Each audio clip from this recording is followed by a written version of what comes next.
The content you're about to enjoy comes from the archives of The Best You. We're devoted to the very best in personal development. With a magazine and resources dedicated to inspiring and changing people's lives, at The Best You, we work with the world's leading writers and trainers on the evolution of the self, and people whose journeys have been affected by their work and words. For more information, go to www.thebestyou.co.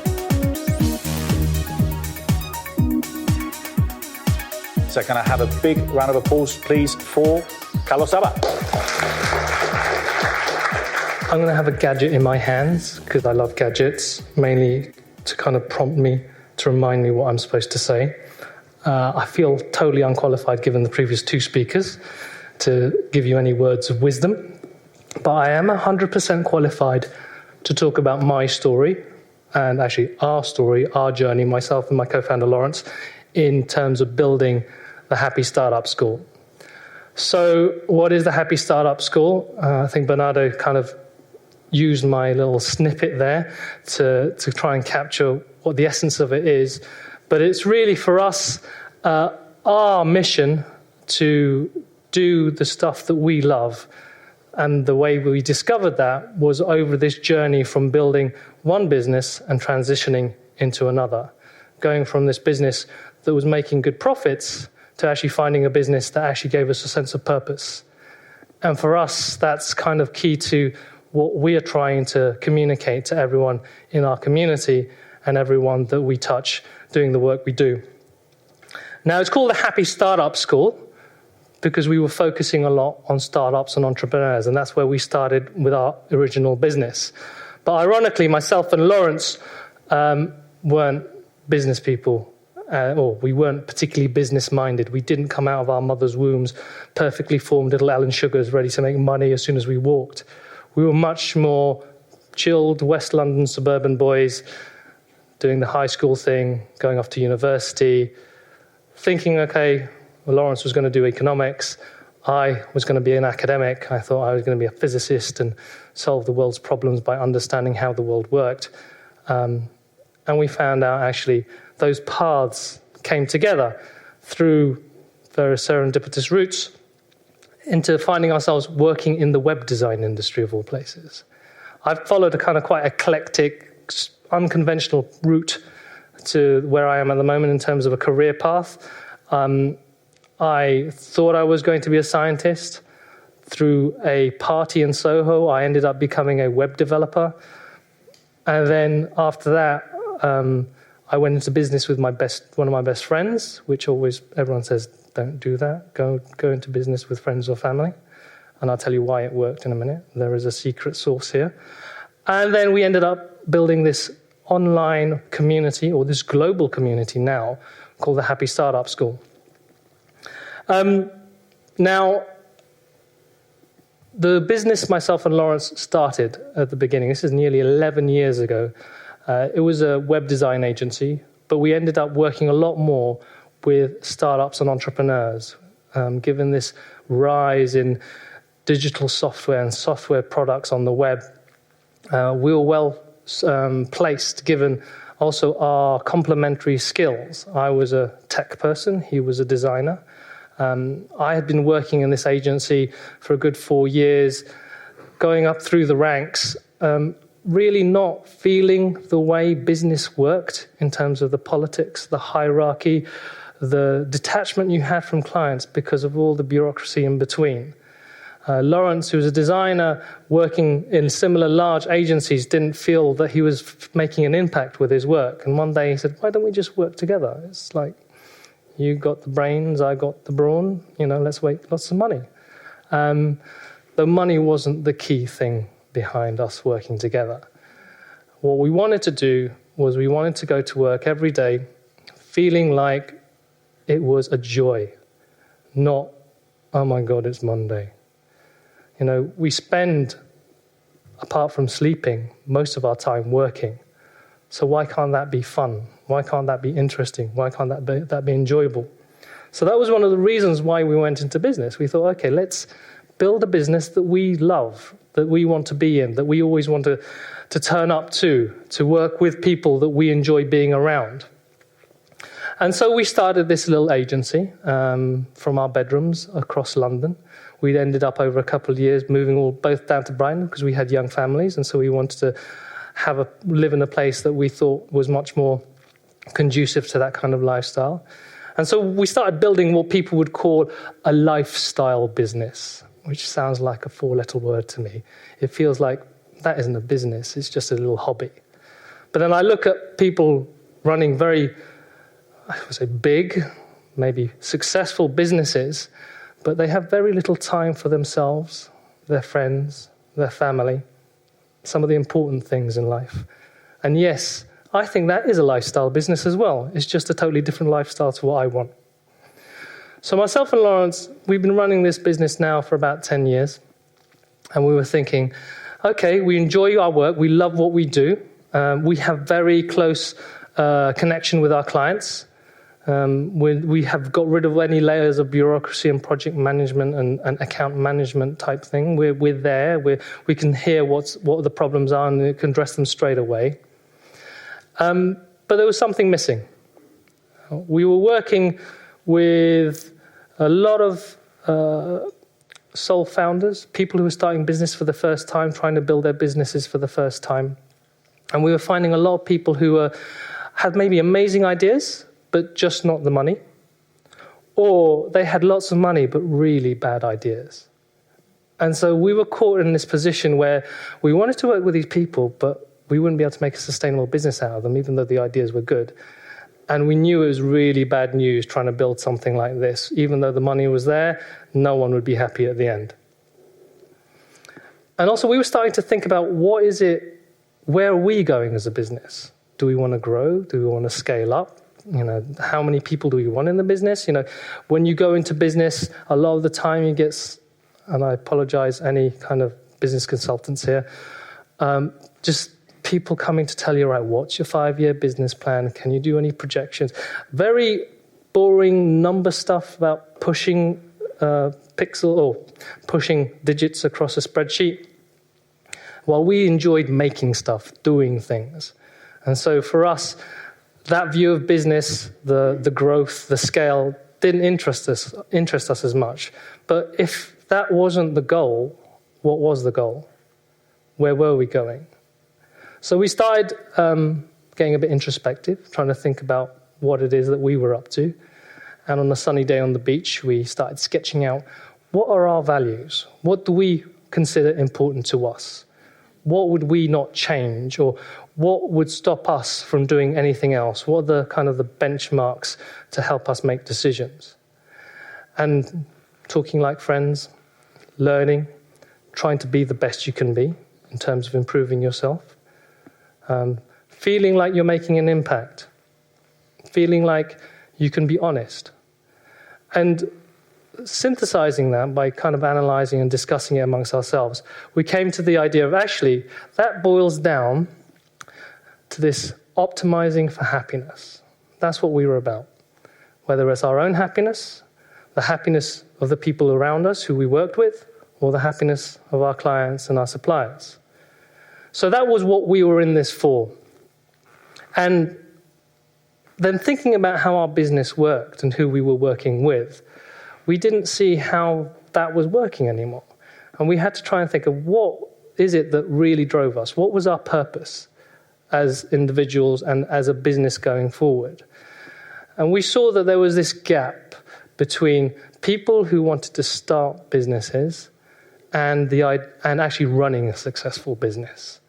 There was this, I have this idea, I don't know how to get over there to this side where it's a success. But even worse is I don't know if that really is the place I want to be. For complimentary resources from my book, my complimentary e-course, The Power of the Question, or recommended reads, go to www.thequestion.com/resources. For more information on my coaching or mentoring, go to www.bernardo-moya.com. So for us, one of the key things, and we think the future of the business should be, is about having happiness as the central tenet to your business and your business model. How can you make a business purposeful? Now, happiness isn't just about sitting there contented and zen-like, because nothing will get done. I don't like the term well-being. It just doesn't sit well for me. It feels not very inspiring. It feels a bit clinical. So I like the term happiness, even though it can be a bit ambiguous. And I want to be in a business, I want to do work where I feel a balance. And I want to define the success points based on what's important to me, not what someone in a big grey suit thinks success should be. And of course, those businesses are successful and need to exist. But why should I do it that way? And I think we live in an age, particularly with technology, and I think Brian alluded to it, an age where things are changing very rapidly, where we can actually create these businesses that align much more to what we believe in, rather than cookie cutter type businesses following the mold of previous organizational structures. Because as we can see, I think over time, that isn't going to work anymore because of the way business is evolving.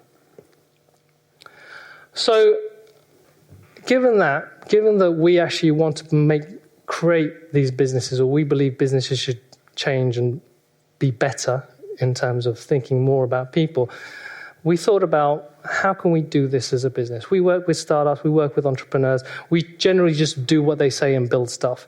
What we want to do is actually educate them in the way of building stuff. During this time, we read 2 books that kind of inspired us and kicked us into a new way of thinking of how to tackle this problem. One was a book called The Lean Startup, and it's a bit of a Bible was a bit of a Bible. People are starting to question it now. Everyone likes a framework and a silver bullet. This one was how to build businesses in very uncertain circumstances, in sort of environments of extreme uncertainty. How do you create innovation when you don't know what's going to come round in the next year, month, week? And there's a whole framework, a scientific approach about how you can approach testing your ideas. And that really set well with us because it's kind of the way we were trying to help these clients build businesses. So that was good. It's interesting. It's a nice way of actually framing how you think about building a business. And then we read another book called Delivering Happiness. It's a book by a guy called Tony Hsieh. He's the CEO of a company called Zappos, for those of you that don't know. And his book was really about how company culture and making your employees happy and making an environment where everyone in the organization feels that they have a purpose actually benefits the bottom line. And that really resonated us. And the fact that there was this business that eventually got sold to Amazon for $1 billion, working on that basis, that kind of inspired us. So we took this happiness bit, we took this kind of lean startup bit, we mashed it together, and we thought, actually, why don't we build the Happy Startup School? Why don't we try and communicate our reasons for going into business and building a business, and try and see if we can find anyone else who wants to build it in the same way. So it was a bit of a crazy idea at the time. Not many people we really understood it when we started off. We tried to formalize the idea. It was based on what we called the 4 Ps of a happy startup: passion, purpose, people, and profits. And for us, for any business, and I think the first speaker talked about this, requires a leader with passion. Yeah, you need to believe in what you're trying to change in the world. You need to feel that there's something that needs fixing. And you need to be able to communicate that passion in a way that will rally people around you. Because then you can define a purpose. If you can have passion and purpose, you can then get people to believe in your mission, believe in your vision. If you can communicate that in an engaging way. And whether those people are employees or customers or suppliers, that bonds them in a way to you beyond this financial transaction. If you treat your employees well, or if you have people in your team that are really engaged, they will work for you in a much better way. They will serve your customers and clients in a much better way. Customers who are being served well become loyal, and that should fit and help with the bottom line. So for us, that was the idea. How can we use that framework to actually help people clarify how they would start their own businesses or how they would work themselves? So 2 guys, an idea, what do you do next? Thankfully, Lawrence is a designer. He can visually put together sort of ideas and make them engaging and interesting. So we stuck up on the web this thing called a Happy Festo. It was our manifesto on how to build a happy business. And we thought, all right, stick it out there, see what happens. It was following our lean startup methodologies, where you have a hypothesis, a test, you put it up there, see what happens, measure the feedback, and carry on. And we started getting a trickle of interest. We had a way you could sign up through Twitter, post your picture, and say, I support the Happy Festo. And over time, we started getting more and more people interested. And I thought, okay, maybe we're not that crazy. We're still doing the day job, running this little agency, but suddenly we're getting a bit more interest from the interwebs as to what is this happy startup school about. So we thought, okay, what's next? We need to start actually talking to these people. So another thing in the lean startup, this idea of customer development, understanding who your customers are, getting some feedback. So in a shady pub in Farringdon, we did a workshop. There's a site called Meetup at the time. Things quite new. We thought, great, we can advertise a workshop or a meeting online without too much cost. Lots of people will see it, and we'll see who comes along. So advertised this meetup, went to this pub in Farringdon, sat there in this room waiting to see what weirdos turned up. And we got a few people in. I think we got about 20 people. Some of them weren't quite sure what was going on. Some of them really got what we're talking about in terms of they too wanted to build businesses that aligned with themselves, their whole selves, what they stood for, their values, not just an opportunity to make more money.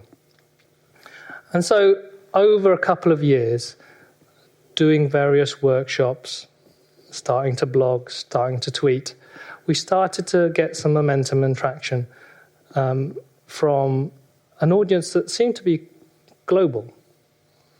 And it was quite curious in terms of how really well aligned to what we were thinking these people were.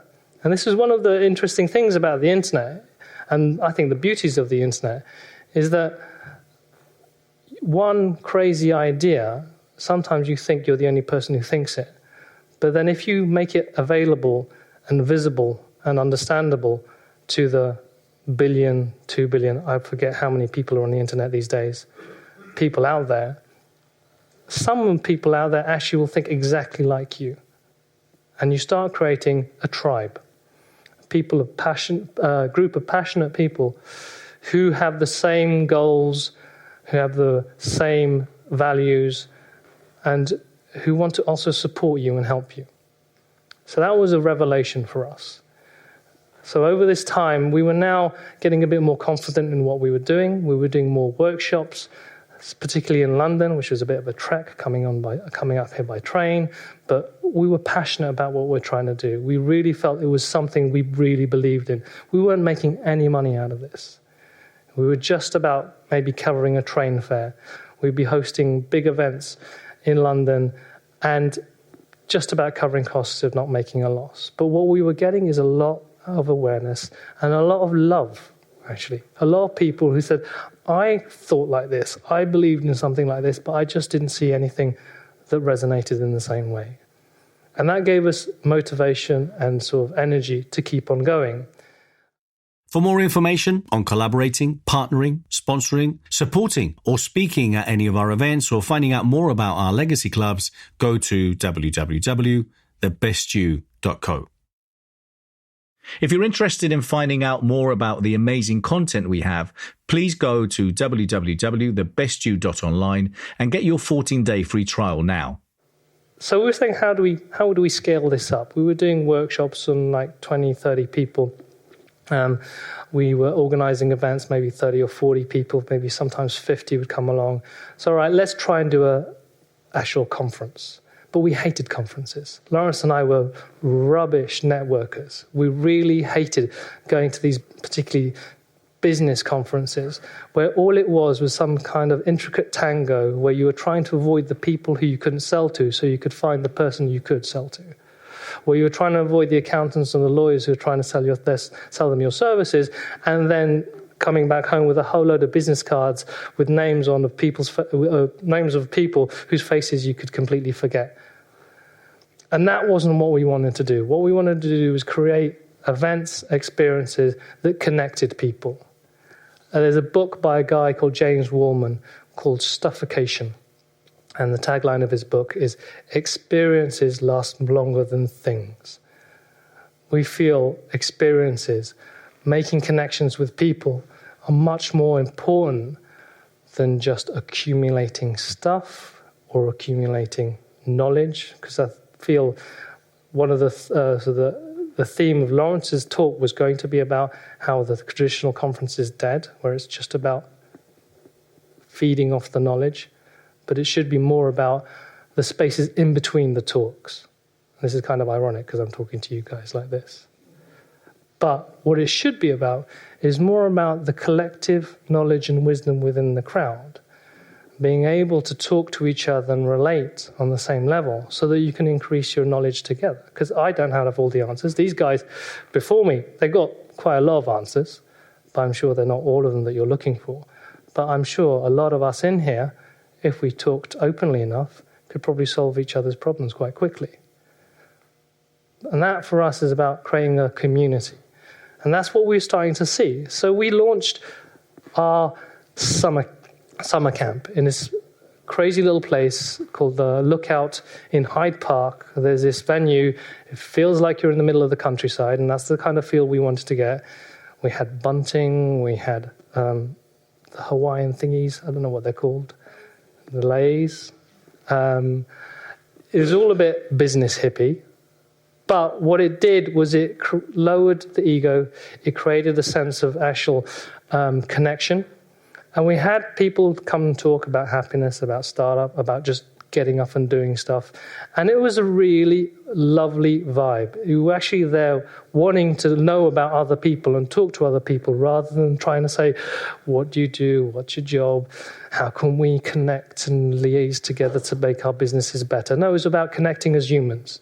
Because in the end, that's what it's all about, relationships. Forget B2B, forget B2C. It's about H to H, human to human, making those connections of trust.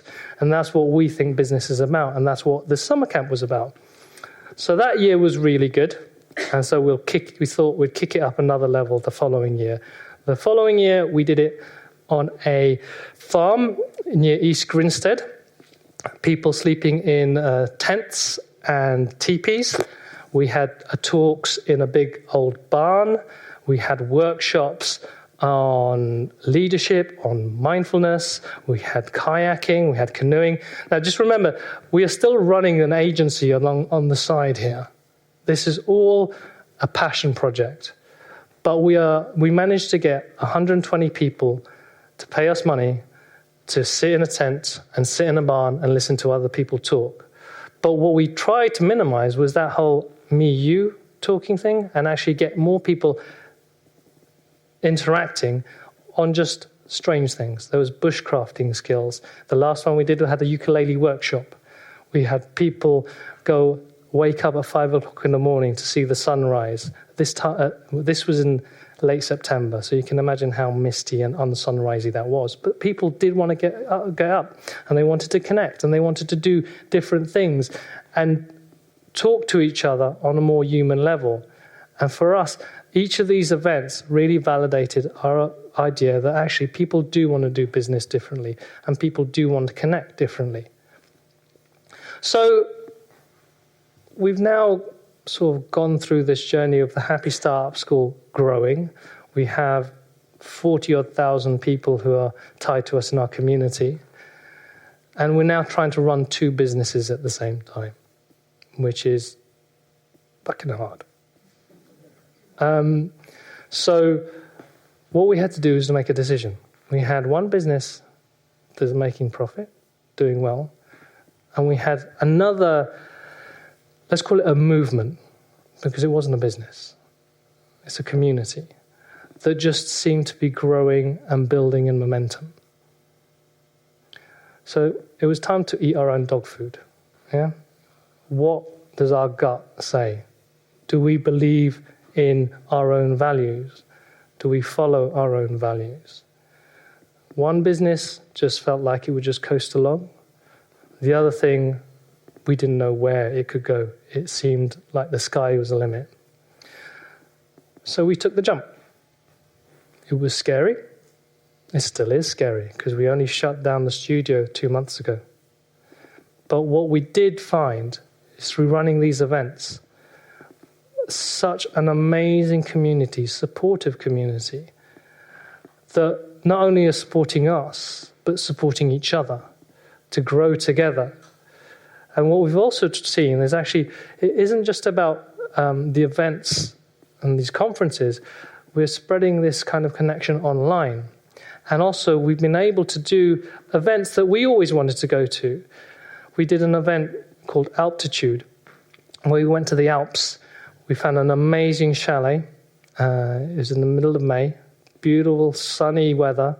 We managed to get 25 business owners, startup owners, change makers who'd never met us before to come and live in a house for 1 week and just exchange ideas. Actually, 2 houses, I should say, because we brought our families and some of them brought their families as well. And what we saw is actually when you have a bunch of like-minded, driven people together with not a very fixed agenda, the only agenda was exchange ideas, magic happens. We had this event in May and we're still connecting and collaborating. And there wasn't no business cards were exchanged. None of our events have we ever had business cards exchanged. Actually, the second summer camp, people complained that they were hugging too much because they forgot to exchange business cards. So we had to try and connect people afterwards. But what was forged, rather than collecting email addresses, was actual real connections and continuous connections. And we think that's how we were able to marry the physical events and take them digitally as well. And so we have what we call these experiences. Some call them workations. For us, it's how we think conferences should work. We've done the Alps. We will be going to India next February. We're probably going back to the Alps in next May or June. We're thinking about also going to Bali. And while it sounds like a bit of a jolly and a bit of a holiday, it's actually it is. And we're enjoying it, but we're actually working at the same time. And I think that's the important thing for us, finding that work-life balance. And by finding that balance, bringing your whole self to work, bringing your whole self to business, and making those connections with other people, what you do is you actually get a much better collaboration. Because I think we're in an age of, I think the term is VUCA, age of volatility, uncertainty, complexity, and ambiguity. Things are changing. It's hard to know what the answer is. No one person has the answer these days. It's really about collaborating, pooling our knowledge. But collaboration doesn't work if there's too much ego. I think to be able to have good collaboration, you need to have compassion, not contempt. You want collaboration, not competition. So if you can come to a business or a team as your whole self without feeling like you need to be someone else, and know that other person is genuine, and know that they will listen to you, and you behave in a way that you want everyone to succeed, whether that's as a team or as a group of businesses, I think there's a lot more that we can achieve and we can actually solve than just one sole genius. So for us, that's our mission. How can we make business better? How can we make business more purpose-driven? How can we make business more authentic and genuine? So we stop hiding behind suits and we come out in our t-shirts and jeans.